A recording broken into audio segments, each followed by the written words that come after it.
오늘 말씀 제목은 반응, 공감, 그리고 수용이라는 말씀입니다. 120년 전에 그러니까 1901년에 한국에서 흉년과 기근이 아주 많이 들었습니다. 물론 그때 당시에는 일상적인 일이겠지만 이례적으로 그 1901년에는 배고픔이 너무 심한 시기가 되었는데, 그 다음 해인 1902년도에 12월 22일 성탄절을 앞두고 121명의 사람들이 인천 제물포항에 모였습니다. 왜 모였냐면 나라가 너무 힘들고 기근이 심하고 흉년이 심하니까 그 사람들을 중에 121명을 모아서 미국으로 보내자 해서 이민이 시작이 된 것이죠. 그러니까 이민이 1902년도에 인천 제물포항에서 처음 시작이 되었습니다. 미국에 처음으로 이민을 떠나는 배에 타려고 사람들이 모였던 것이죠. 그 사람들은 어디로 갔냐면 이제 하와이로 간 것이죠. 그래서 한국 사람들이 이민을 처음으로 온 곳은 하와이입니다. 하와이로 이민을 떠나기 전에 121명이 한 행동이 뭐냐면 인천 부둣가에 앉아서 텐트를 치고 그리고 예배를 드리는 일이었습니다. 파송 예배를 드렸던 것이죠. 그 파송 예배를 드린 사람이 누구냐면 존슨 선교사라고 하는 뉴욕에서 파송된 선교사가 그 사람들을 121명을 모아서 하와이로 파송을 한 겁니다. 그러니까 어려워서 보통 이민을 가는 건데 이 선교사의 마음은 뭐냐? 이것을 파송이라고 생각을 한 거예요. 그래서 미국으로 이 사람들을 파송하니 축복하여 주시옵소서 하나님, 그리고 배에 태워서 일본을 거쳐서 하와이에 그 다음 해에 도착을 합니다. 1903년 1월 14일에 하와이 호놀룰루에 도착을 했고, 그 지역에서 하와이 최초인 한인 교회가 생겨나는데 그리스도 연합 감리 교회라고 하는 교회가 생겨나게 된 것이죠. 이민 역사에 못 사는 나라가 잘 사는 나라로 가면서 파송을 간다, 이런 개념은 지금 이민 역사에 없는 아주 유례적인 일이라고 합니다. 보통 영국에서 미국 올 때도 쫓겨나다시피 와서 왔는데 한국은 쫓겨난 게 아니라 미국으로 파송되어진다, 이런 개념이 있었던 것이죠. 그래서 한국 교회들이, 코리안 철치들이 미국에 이렇게 많은 이유가 첫 시작을 그렇게 하나님께 예배로 드렸기 때문에 그렇습니다.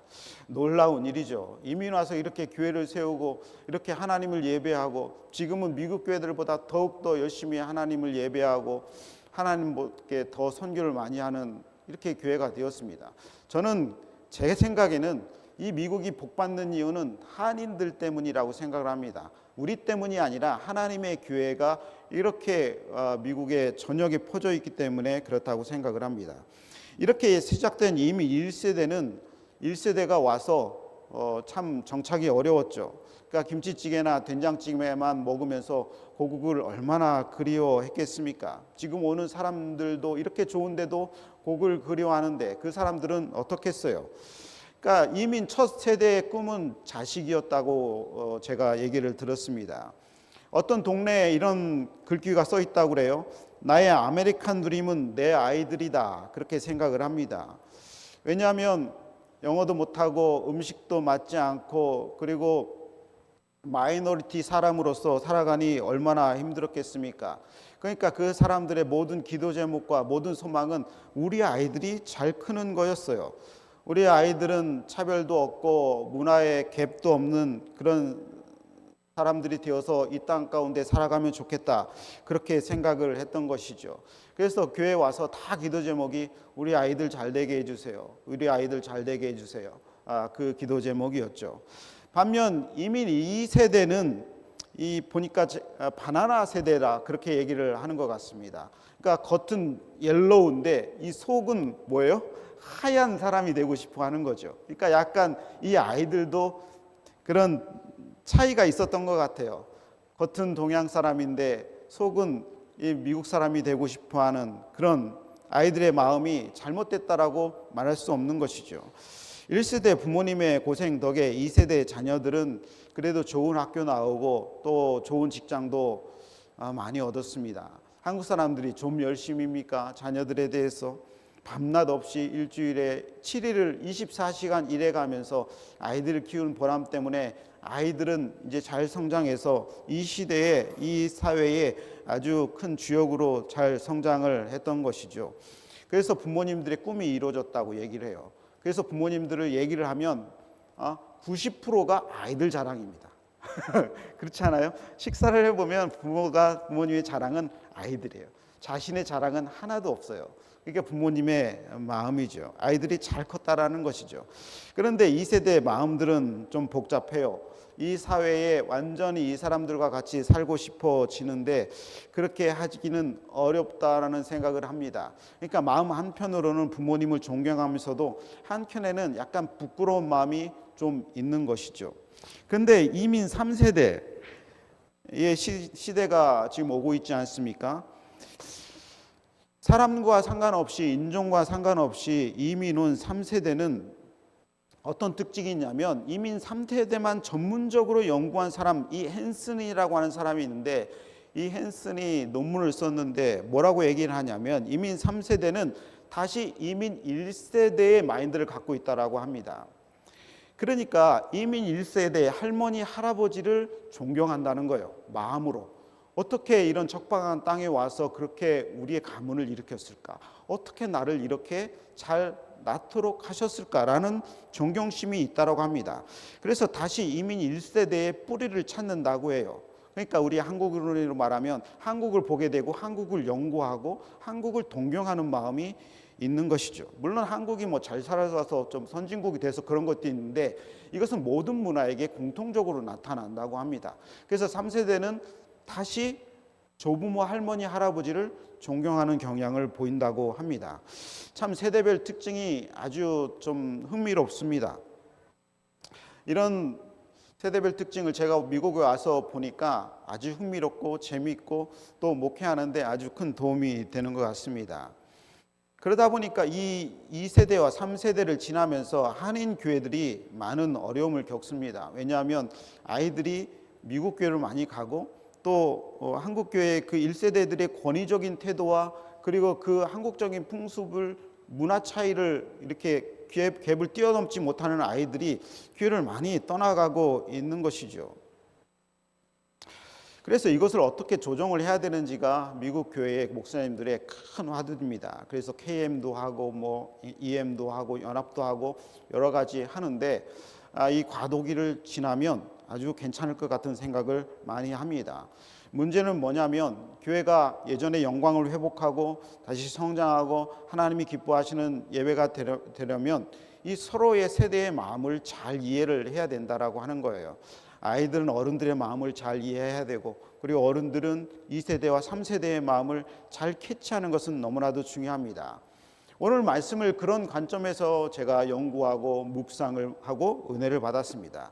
예수님은 세대별로, 요즘 세대별로 사람들을 어떻게 보실까? 마태복음 11장 16절, 17절을 다 같이 읽어봅니다. 시작. 이 세대를 무엇으로 비유할까? 비유하건대 아이들이 장터에 앉아 제 동물을 불러 이르되 우리가 너희를 향하여 피리를 불어도 너희가 춤추지 않고 우리가 슬피 울어도 너희가 가슴을 치지 아니하였다 함과 같도다. 외슬 장로님, 우리 진아 집사님 마이크 좀 열어주세요. 예수님은 이 세대를 이렇게 보시고 계시다는 것이죠. 예수님 말씀 진리이기 때문에 이 세대를 의미한다는 것은 뭐냐면 이 세대는 모든 사람들을 의미합니다. 왜냐하면 내가 1세대도 됐다가 2세대도 됐다가 3세대 됐다가 사람들은 다 공통적인 특징을 갖고 있기 때문에 그런 것이죠. 모든 세대들은 어떤 특징을 갖냐면 첫 번째, 반응하지 않는다라고 합니다. 반응하지 않는다. 이 세대를 무엇으로 비유할까? 비유하건대 아이들이 장터에 앉아 제 동물을 불러 사람들을 놓고 이르되 너희가 피리를 불어도 춤추지 않고 그리고 슬피 울어도 너희가 가슴을 치지 않는다. 반응하지 않는다는 것이죠. 사람들은 기본적으로 좀처럼 반응하지 않습니다. 그것은 어른들이든 아이들이든 마찬가지예요. 다른 말로 사람들의 삶에 무관심하다는 것이죠. 결혼식장에서 풍악을 울려라 하면서 하는데 사람들이 아무 반응이 없는 거예요. 춤도 추지도 않고 박수도 추지도 않고 즐거워하지도 않아요. 장례식장 갔는데 장례식장은 울음바다인데 사람들은 하객으로 온 사람은 장례식에서 슬퍼하지 않아. 한국 사람들이 대표적이죠. 한국 사람들은 장례식장 가가지고 그냥 고스톱 치면서 막 자식질을 하고, 또는 어떤 사람들은 노래도 불러. 그것은 좋지 않은 문화죠. 사람들의 기본적인 반응이 그렇다라는 거예요. 여러분들은 어떻습니까? 이 반응이 너무나도 중요해요. 그런데 이 코비드를 지나면서 사람들의 반응이 더 심각해졌습니다. 다른 사람들에게 관심을 갖지 않습니다. 이전에도 그랬는데 다른 사람의 생각과 그리고 말에 관심을 갖지 않아요. 이런 거죠. 나도 코가 석잔데, 나도 힘든데 다른 사람을 볼 틈이 없다. 이것이 맞는 말인 것 같아요. 그러나 아니에요. 예수님이 이렇게 말씀하신 건 뭐냐면, 너희가 그래서 인생이 슬프다라고 얘기를 하시는 것입니다. 그러니까 우리의 영혼은 어떻게 지었느냐? 소통하고 커뮤니케이션 하면서 살아가도록 지어졌다라고 하는 거예요. 오죽하면 하나님이 아담을 만드시고 독처하는 것이 좋지 않아서 너무 외로워 보여서 하와를 만드셨잖아요. 그 에덴 동산, 좋은 동산, 완벽한 동산도 혼자 있으니까 이 사람의 영혼이 힘이 든 거죠. 그러니까 인간은 홀로 살아가지만 함께 살아가는 존재라고 하는 것입니다. 그런데 이 코비드 이후에 그것을 많이 잃어버리고 있는 거예요. 그것이 왜? 인간의 원래 죄성이고 타고난 습성이기 때문에 그렇습니다. 서로 반응을 해야 살 수 있는 존재라는 것을 예수님이 얘기하는 것이죠. 예수님은 반응하지 않는 사람들을 안타까워하시는 거예요. 여러분은 어떤 반응을 잃어버렸으니까 여러분 그 반응을 되찾으시기를 주님의 이름으로 축원합니다. 여러분 반응을 찾으셔야 돼요. 제가 축원합니다 하면 아멘 하는 반응을 하셔야 돼요. 그렇습니다 목사님, 이렇게 말씀을 하시고 눈빛으로 하트 뿅뿅 날라주면서 저에게 동의한다는 표시를 하셔야 돼요. 그래야 누가 사냐면 내 영혼이 살고, 그리고 제 설교가 살아납니다. 제 설교가 살아나야 여러분 행복한 말씀 시간 되잖아요. 나의 문화나 심지어 종교나 나의 생활 습관이나 모든 생활 배경이 완전히 다르더라도 그 사람에게 반응을 하라는 거예요. 여기 와서 좋은 것 중에 하나는 뭐냐면, 지나가다 눈만 마주쳐도 사람들이 쌩글쌩글 웃어주고 인사하고 그렇습니다. 등산하다 보면은 사람들이 10명 만나면 10명 다 인사하고, 강아지도 인사하고 그래요. 너무나도 이 문화가 좋습니다. 따뜻한 문화고 은혜로운 문화죠. 그런데 그 코비드 이후로 미국 사회도 이것을 잃어버렸다라고 하는 거예요. 많은 전문가들이 그렇게 다 얘기를 합니다. 미국 사람들조차도 그 문화를 다 잃어가고 있다라고 하는 것이죠. 그래서 예배도 혼자 집에서 예배 드리는 것을 좋다라고 합니다. 예배 드려도 혼자 좋다. 그러나 그렇지 않아요. 집에서 1년, 2년 드리면 영혼이 병들기 시작을 합니다. 예배는 함께 드리고 함께 찬양하고 함께 밥 먹고 함께 반응하고 함께 손을 들고 함께 아멘 하면서 드리는 그 안에서 생명력이 있기 때문에 그런 것이죠. 여러분, 우리 모두 감탄사를 키우기 바랍니다. 감탄사가 뭐예요? 와우! 그런 거죠. 와우! 한번 따라가 볼까요? 와우! 안 돼요. 그 정도 갖고는 와우 안 돼요. 합시다. 엄지를 내리고 와우! 시작! 와우! 와, 좋다. 너무 좋다. 막 이런 거죠. 집사님, 권사님 보면은 너무 아름답습니다. 어떻게 그렇게 아름다울 수가 있습니까? 그렇게 얘기를 하는 거예요. 실제로 아름답지만 덕에 감탄사를 붙여서 너무 아름답습니다. 지나가다가 아름답네, 아름다워 이러면은 그게 감동이 안 되는 거예요. 그러니까 이 반응이 중요한 거예요. 반응이. 사람들은 그 반응을 먹고 살기 때문에 그래요. 성경 읽어보세요. 네가 피리를 불어도 춤추지 않고 슬피 우려도 여기서 반응이 없는 거, 예수님이 이 세대의 특징이라고 얘기를 하는 것입니다. 수십 년 다녀도 교회에서 이름도 모르고, 그 사람의 아픔이 뭔지도 모르고, 그 사람이 어디서 왔는지도 모르고, 또 언제 갔는지도 모르고, 그것은 공동체가 아닙니다. 근데 더 중요한 것은 뭐냐면 하나님께 반응을 해야 된다라고 하는 거예요. 인간에게는 반응을 하지 않을 수 있어요. 그러나 하나님께는 반응을 해야 됩니다. 능력 있는 그리스도인은 하나님께 반응한 사람입니다. 능력 있는 그리스도인의 특징은 하나님께 반응을 하는 사람이에요. 말씀을 반응하고 하나님께 반응을 하는 것은 너무나도 중요합니다. 아멘, 할렐루야, 아멘, 나도 그렇게 되고 싶습니다. 말씀을 듣고 찬양을 하면은 나도 그렇게 되고 싶습니다. 나도 찬양을 하고 싶습니다. 나에게 소망이 없는데 하나님 나에게 소망을 주세요. 이렇게 반응을 하는 것이죠. 내가 병들고 힘들고 마음이 다쳤는데 나도 치료받고 싶습니다. 하나님, 나도 고침받고 싶습니다. 하나님, 이게 반응이죠. 하나님께 입술을 열어서 내 마음을 열어서 그렇게 고백을 해야 되는 것이에요. 마음을 가둬두고 있으면 이게 골마 터집니다. 하나님은 아시긴 아시지만 그것을 반응을 하길 원하시는 거예요. 믿음으로 반응하길 원하시는 것입니다. 문제를 갖고 있으면 그 문제를 가지고 하나님께 반응을 해야 돼요. 이 문제 나는 해결할 수 없어요. 하나님 해결해 주세요. 하나님께 반응을 하는 것입니다. 하나님, 내 앞길이 보니까 캄캄합니다. 이 캄캄한 길 좀 열어주세요. 하나님, 랜턴 큰 거 주셔서 길 좀 비춰주세요. 하나님께 반응을 해야 되죠. 하나님, 내가 여전히 죄 가운데 있습니다. 내 죄를 용서받고 싶습니다. 주님께 반응을 하면 주님은 항상 노하는 법이 없어요. 항상 예스예요. 주님은 항상 예스예요. 저도 항상 예스입니다. 저에게 항상 얘기하면 저는 항상 예스입니다. 주님도 항상 예스세요. 척 스윈돌이라고 하는 유명한, 예전엔 진짜 유명했었죠. 그 목사님이 뭐라고 얘기하셨냐면, 인생의 성패를 결정하는 10%는 우리에게 일어난 실제 일에 달렸고 나머지 90%의 성패가 나의 반응에 달렸다라고 그렇게 얘기를 합니다. 그러니까 일이 일어나는 것은 하나도 중요하지 아니하고 그 일에 대한 나의 반응이 어떤지가 가장 중요하다라고 얘기하는 것이죠. 그러면 어떤 반응을 나타내야 되나? 저는 이 이야기가 인상적입니다. 제가 예전에도 한번 얘기한 적이 있는데, 처음으로 우주인이 지구를 떠나서 우주에 갔을 때 지구에 한 바퀴를 돈 다음에 소련의 우주인은 그렇게 얘기했다고 하죠. 그렇게 하나님 하더니 우주에 가보니까 하나님 찾지 못하더이다. 하나님 없습니다. 그렇게 얘기합니다. 그런데 두 번째, 이제 미국에서 이제 로켓을 쏘아서 우주에 가니까 그 사람이 뭐라고 얘기했어요? 우주에 가보니까 온통 하나님이더이다. 온통 하나님이더이다. 지구를 봐도 하나님이 만드셨고, 달을 봐도 하나님이 만드셨고, 별을 봐도 하나님이 만드셨고, 나를 보니까 하나님이 내 안에 계시더이다. 반응에 따라서 믿음이 완전히 달라지는 것이죠. 반응 속도도 중요합니다. 반응 속도도 중요해요. 반응이 느린 사람이 있어요.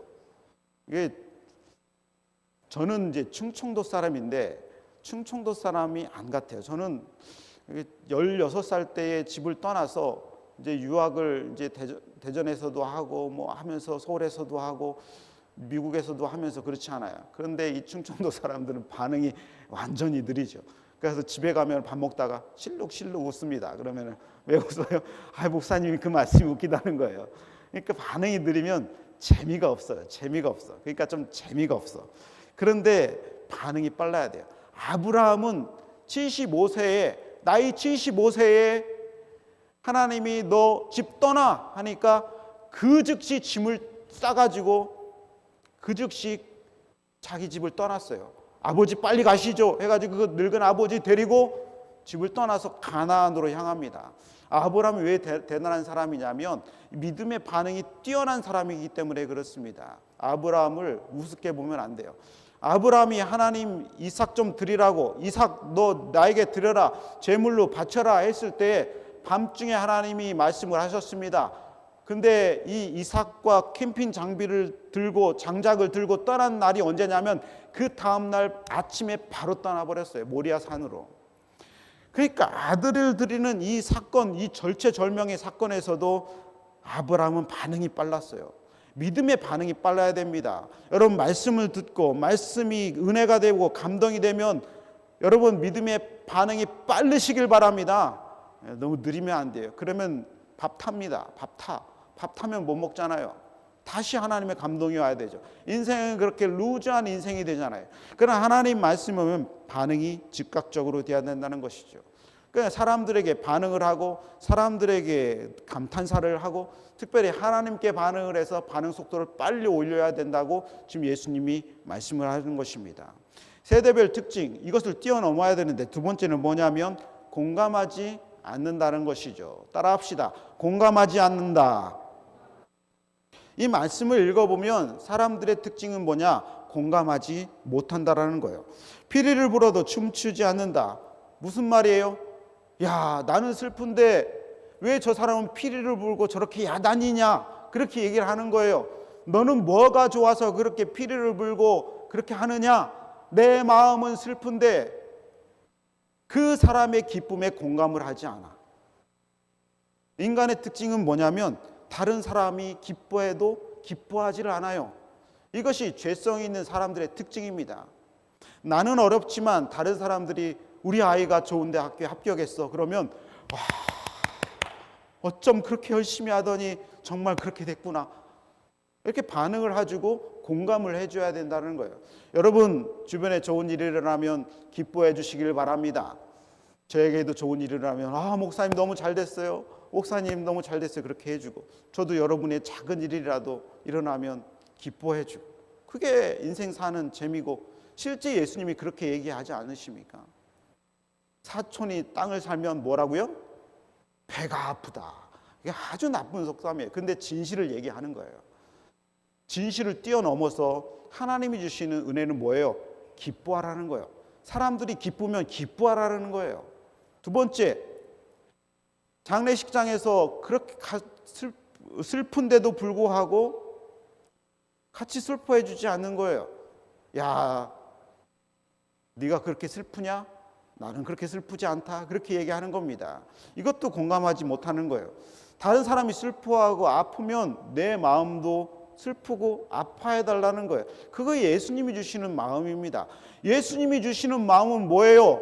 다른 사람이 슬플 때 내가 기쁘더라도 슬퍼해주는 마음을 주라고 하는 거예요.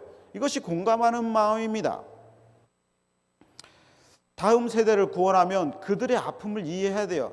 야, 나는 그때 말이야 이민 와가지고 나는 얼마나 뉴욕에서 정착하는 게 힘들었는지 천막치고 살고 그리고 아무것도 못 먹었어. 햄버거 주워 먹었어.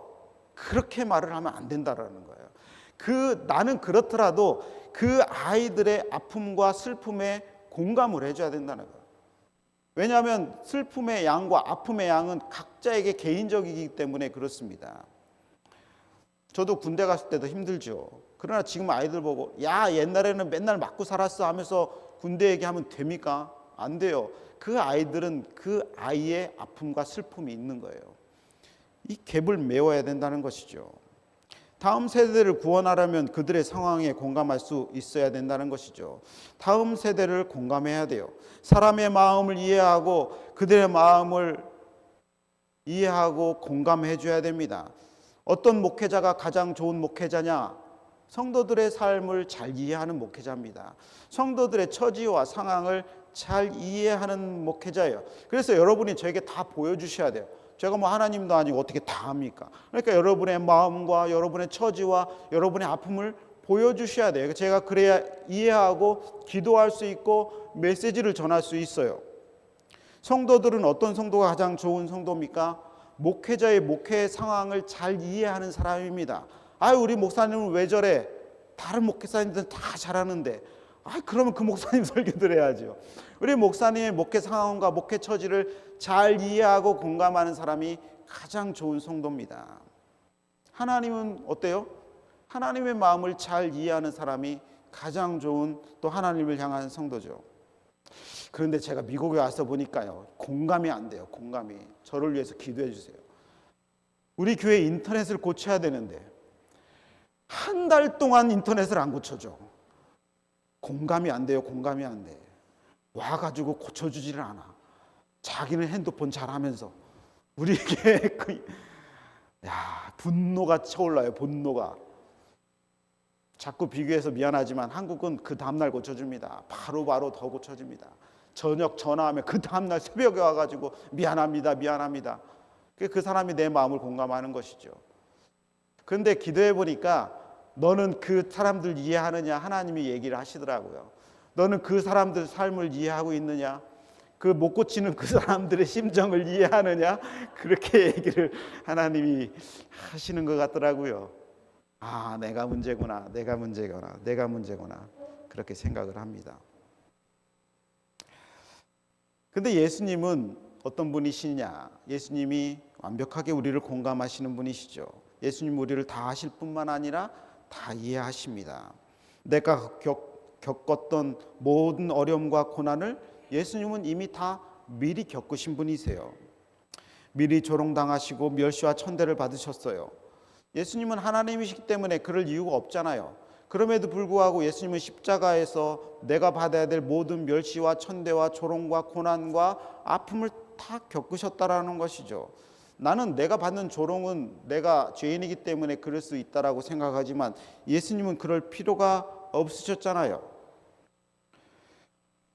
예수님이 왜 그러셨을까? 예수님이 왜 그렇게 하지 않으셔도에도 불구하고 십자가에서 그런 고통을 받으셨을까? 히브리서 4장 15절에 보면 이렇게 기록이 되어 있습니다. 읽어봅니다. 우리에게 있는 대제사장은 우리의 연약함을 동정하지 못하시리가 아니요 모든 일에 우리와 똑같이 시험을 받으시니로되 죄는 없으시니라. 무슨 얘기예요? 우리의 연약함을 동정이라고 하는데 여기는 체휼이라고 직접 겪으셨기 때문에 내가 받아야 될 모든 고난을 직접 겪으셨기 때문에 우리를 동정하실 수 있는 분이다. 그리고 얘기를 하는 것입니다. 암에 걸렸다가 나은 사람이 암에 걸린 사람을 정말 위로할 수 있잖아요. 아이를 잃어버린 사람이 아이를 잃어버린 사람을 진짜 위로할 수 있죠. 그게 진짜 위로 아닙니까? 예수님이 우리의 모든 고통을 다 이미 겪으셨기 때문에 예수님이 우리를 공감하신다는 뜻입니다. 예수님은 이런 분이시죠. 예수님은 우리의 아픔을 다 알고 계십니다. 알고 계실 뿐만이 아니라 예수님은 우리의 모든 고통을 실제적으로 느끼시는 분이세요. 내가 아프면 예수님도 아파. 내가 슬프면 예수님도 슬퍼. 내가 울면 예수님도 울어. 예수님도 우셨잖아요. 아이가 뛰어와가지고 품에 딱 안기니까 예수님 하면서 품에 안기니까 예수님이 껄껄껄 웃으시잖아요. 예수님이 기뻐하시는 거야. 아이가 기쁘니까. 이게 예수님이 우리에게 원하는 공감 능력입니다. 공감 능력이 없는 사람을 보고 뭐라고 얘기하느냐? 예수님이 공감 능력이 없는 사람을 보고 사이코패스라고. 사이코패스는 공감 능력이 하나도 없대요. 옆에서 왜 저 사람이 우는지, 저 사람이 왜 웃는지를 아무도 느끼지 못하는 사람을 사이코패스라고 하는 것이죠. 신앙의 사이코패스가 있을 수 있어요. 신앙의 사이코패스가 있을 수 있어요. 저도 보니까 언제 이렇게 느끼느냐? 부모님이 되니까 느껴지더라고요. 아이들이 아프니까 왜 이렇게 내가 아픈지 모르겠어요. 아이가 몸살 나니까 나도 몸살 나. 이상하게 왜 그렇게 되는지 몰라요. 그건 부모님이기 때문에 그렇죠. 그러니까 이 세대의 특징이 뭐냐? 다른 사람들과 공감하지 못하는 거예요. 그러나 여러분 은혜를 충만하게 받으셔서 예수님과 공감하시기를, 다른 사람과 공감하시기를 주님의 이름으로 축원합니다. 그런데 더 슬픈 것은 뭐냐면 내가 예수님을 공감하지 못하는 거예요. 예수님은 나를 공감하셔서 예수님이 나의 모든 것을 이해하시고 나를 위해서 모든 헌신을 다 하시는데 내가 예수님을 공감하지 못하는 것을 우리는 슬픔으로 여겨야 됩니다. 너도 맛 좀 봐라, 이런 의미가 아니에요. 이런 의미가 아니죠. 예수님이 맡기신 사역, 예수님이 하시고자 하시는 그 사명, 예수님이 보시고자 하는 그 사역을 우리는 보지 못하는 거예요.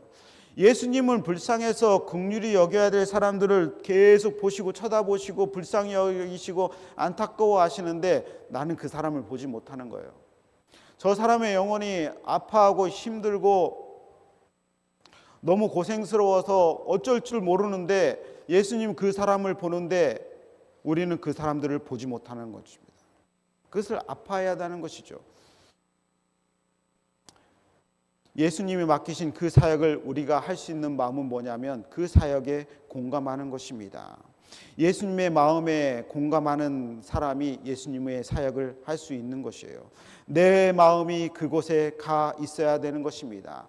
예수님이 아파하는 사람 한 사람이 있으면 내 마음도 가고 내 물질도 가고 내 기도도 가고 내 사랑도 가야 된다는 것이죠. 그것이 바로 예수님이 나에게 맡기신 사명이라는 사실을 믿으셔야 됩니다. 앞에서 예수님은 피리를 불고 계시는데 내가 바라는 것은 딴 곳일 수 있어요. 예수님은 앞에서 울고 계시는데 내가 바라보는 곳은 어디입니까? 완전히 다르면 사역이 안 되는 거예요. 사역이 안 되는 것입니다. 선교주일은 뭐예요? 선교주일은 내가 바라보는 곳을 떠나서 내 시선이 주님의 시선으로 향하는 것이 선교주일입니다. 지금까지는 내 삶, 내 가정, 내 영혼, 내 교회를 위해서만 내 시선이 바라보아져 있다면 선교주일은 그것을 벗어나서 내가 보지 못했던 그 지역, 아프리카니스탄이라든지 우즈베키스탄이라든지 아니면 우크라이나라든지 팔레스틴 땅이라고 하든지 아니면 원주민이라고 하든지 아니면 홈리스라고 하든지 아니면 그것도 보지 못하고 그냥 어둠 가운데서 있는 한 슬픈 영혼을 평소에는 보지 못했는데 예수님은 계속 거기를 보고 계시기 때문에 내 눈을 들어서 예수님이 보고 계시는 그것을 보는 것입니다. 그러니까 예수님의 마음에 공감하는 것이죠. 예수님은 나를 공감해서 나의 모든 것을 치유하시고 회복시키시고 들어주시는데 나는 예수님의 마음을 공감하지 못하는 거예요. 눈을 다른 곳을 보고 있잖아요. 그것이 바로 예수님이 지금 슬퍼하는 장면입니다. 왜 피리를 부는데 춤을 추지 않느냐? 왜 나는 울고 있는데 너는 가슴을 치지 아니하고 딴짓하느냐? 예수님이 이렇게 말씀을 하는 것이죠. 다음 주 선교 주일인데 그것은 뭐예요? 예수님 마음에 공감해 보이는 주일입니다. 나로 향했던 내 시선이 예수님께 향하는 것이죠. 이 세 특징 세 번째 뭐냐면 이해하지 않는다. 따라합시다. 이해하지 않는다. 여러분은 어떻습니까? 다른 사람을 잘 이해하시죠? 제가 볼 때는 여러분은 잘 이해하시는 것 같습니다. 그런데 사람들은 태어나면서 죄성을 갖고 있는 죄인으로 태어나기 때문에 일단 다른 사람들을 절대로 이해하지 못해요. 절대로 이해하지 못합니다. 젖먹이 아이가 엄마의 심정을 이해하는 거 봤어요? 절대로 이해하지 못합니다. 엄마가 아이를 이해하지. 태어난 사람들은 다 그런 습성을 태어납니다. 그래서 그냥 두면 일단 다른 사람들을 비판하고 다른 사람들을 내 시각으로 보는 습성이 있어요. 그것을 우리는 정죄하고 비판하고 판단하는 그런 습성을 가지고 있는 것입니다. 이것은 좀처럼 바꾸기 어려운 습성 중에 하나입니다. 마태복음 11장 18절 오늘 말씀 11장 18절 읽어볼까요? 시작. 요한이 와서 먹지도 않고 마시지도 아니하매 그들이 말하기를 귀신이 들렸다 하더니. 이 사람들이 어떤 사람들이 와가지고 예수님께 얘기를 해요. 요한 보니까 세례 요한 보니까 저 사람들 먹지도 않고 마시지도 않고 광야에 사는데 내가 보니까 저 사람들 귀신이 들렸네, 귀신이 들렸어. 그렇게 얘기를 하는 거예요. 안 먹으면 뭐라고 해요? 귀신이 들렸다고 그래요. 안 먹으면 저 사람 다이어트 하나 보다. 그렇게 생각할 수도 있고 안 먹으면 저 사람이 입이 좀 짧은가 보다. 그럴 수 있고 입이 좀 안 맞나 보다. 그럴 수도 있고 소화가 오늘은 안 되나 보다. 그럴 수 있고 아니면 어제 좀 안 좋은 일이 있어서 입맛이 없나 보다. 그럴 수도 있고 성경적으로 말하면 저 사람 금식하나 보다. 그렇게 생각할 수 있잖아요. 그런데 저 사람들은 뭐라고 얘기해요? 귀신 들렸나 보네. 귀신 들렸나 봐. 인간의 습성이 그렇습니다. 피를 불어도 춤추지 않고 애곡해도 가슴 치지도 않고 한다는 말이 안 먹으니까 귀신 들렸네. 인간의 습성이라고 하는 거예요. 그 다음 절도 읽어볼까요?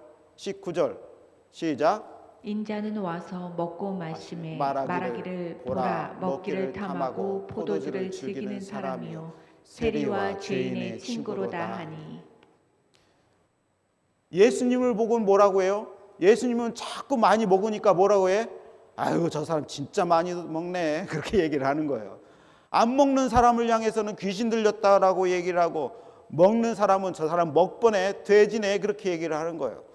그러니까 먹어도 뭐라고 얘기하고 안 먹어도 뭐라고 얘기하고 이게 사람들의 세대들의 특징이라고 하는 것입니다. 야 너는 그렇게 공부해가지고 학교 갈 수 있겠니? 너는 그렇게 운동해가지고 살 뺄 수 있겠니? 물론 저도 가끔 얘기하는 말이긴 해요. 그러나 이것은 죄성 있는 말이라고 하는 것입니다. 그러니까 차라리 좀 먹고 욕 먹는 게 나아요. 좀 많이 먹고 많이 먹고 욕 먹는 게 나아. 안 먹고 욕 먹는 것보다는 뭐 하고 욕 먹는 게 나아. 열심히 하고 하나님 나라를 위해서 열심히 충성하고 헌신하면서 욕 먹는 게 나아. 아무것도 안 해도 저 사람은 뭐 그렇게 신앙생활 오래 해도 아무것도 안 하네. 그렇게 들을 가능성이 있는 것이죠. 애들 보면 막 뛰어다니잖아요. 저건 예배 안 드리고 막 뛰어다니네. 그렇게 하면 안 돼요.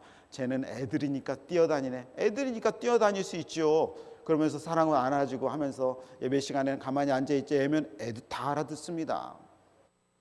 그런데 인간의 습성은 먼저 비판하는 거예요. 사람들은 서로를 이해하지 않습니다. 서로의 처지와 서로의 상황을 결코 이해하지 않으려고 합니다. 그런데 예수님의 눈은 완전히 달라요. 예수님의 눈은 뭐예요? 모든 것을 좋게 보시는 것입니다. 그러니까 예수님의 닮은 사람들의 특징은 모든 것을 좋게 보는 거예요. 한번 따라해 볼까요? 그럴 수도 있지. 그럴 수도 있지. 그럴 수도 있지. 그럴 수도 있지. 주일에 밀리삭을 따먹은 제자들, 사람들 왜 주일에 밀리삭을 따먹습니까? 남의 받고 막 얘기하니까 예수님이 뭐라고 그래요? 그럴 수도 있지. 얼마나 배고프면 그럴 수도 있지. 그러니까 예수님이 그렇게 얘기하시는 것입니다. 수용성이라는 거예요. 수용성. 다른 사람들을 온전히 흡수하는 수용성. 예수님은 이 시대에 수용성이 없다라고 해요. 인종별로 수용성이 없고 문화별로 수용성이 없고 그다음에 경제적 수준에 따라서 수용성이 없고 가난한 사람 부자들을 욕하고 부자들은 가난한 사람들을 쳐다보지도 않고 신앙의 밸류가 있는 사람은 믿음이 없다라고 얘기하고 믿음이 없는 사람은 그렇게 오래 다니면서 하나도 인생 변한 거 하나도 없다라고 얘기하고 수용성이 하나도 없는 곳은 지옥 그 자체입니다. 오늘 말씀 귀하게 여러분 저와 마음에 새시기를 주님의 이름으로 축원합니다. 결론을 맺도록 하겠습니다. 제가 보니까 우리 세대는 특징들이 참 많아요. 여러 특징들이 많이 있습니다. 그런데 한데 어울려서 예배드리는 것은 놀라운 하모니입니다. 세대도 다르고 그리고 나이도 다르고 환경도 다르고 제각각의 고민도 다르고 문제도 다르고 마인드도 다르고 시각도 다르고 언어도 다르고 피부 색깔도 다르면서 하나님 앞에 하나로 모여서 예배드리는 것은 예수 그리스도의 은혜가 있기 때문에 그렇습니다. 그럼에도 불구하고 아직도 부족한 것이 있다면 여러분 더 디벨롭 시키기를 주님의 이름으로 축원합니다. 업그레이드 되고 디벨롭 시켜야 돼요. 그래야 더 하나님의 교회가 확장성을 갖는 것입니다. 세대의 특징에서 벗어나셔야 돼요. 반응을 해주고 공감해주고 사람들을 이해하려 애쓰고 그래야 다른 사람들을 구원할 수 있는 것입니다. 그래야 우리의 다음 세대들이 구원을 받을 수 있는 거예요. 그 다음 세대들이 교회의 주역이 될 수 있는 거예요. 그 사람들이 부모님을 존경할 수 있는 거예요. 존경을 해줘야 존경을 받지 스스로 존경받으면 어떻게 존경이 됩니까? 다른 아이들이 어른들을 존경해 줄 수 있는 것이죠. 내 신앙은 어떻습니까? 주님의 말씀으로 아멘을 하십니까? 할렐루야로 화답하십니까? 마음속으로 깊은 감동이 있어도 반응하지 없는 경우가 많지 않습니까? 여러분 주님이 마음 쓰시는 사역에 나도 공감하고 하나님이 아시는 일을 수용하면 내 믿음도 더 나아지는 것입니다. 이런 교회가 되기를 바랍니다. 특별히 마태복음 11장 19절 마지막 읽고 말씀을 마칩니다. 시작. 그러나 지혜는 그 한 일로 옳다는 것이 입증되었다. 이 모든 것이 지혜라는 거예요. 예수님이 주시는 지혜. 이것이 맞지 않더라도 결국은 입증이 될 것이다. 그러니 이 말씀을 따라 하라는 것입니다. 여러분 행동이 모두 지혜로운 행동으로 나오시기를 주님의 이름으로 축원합니다. 아멘.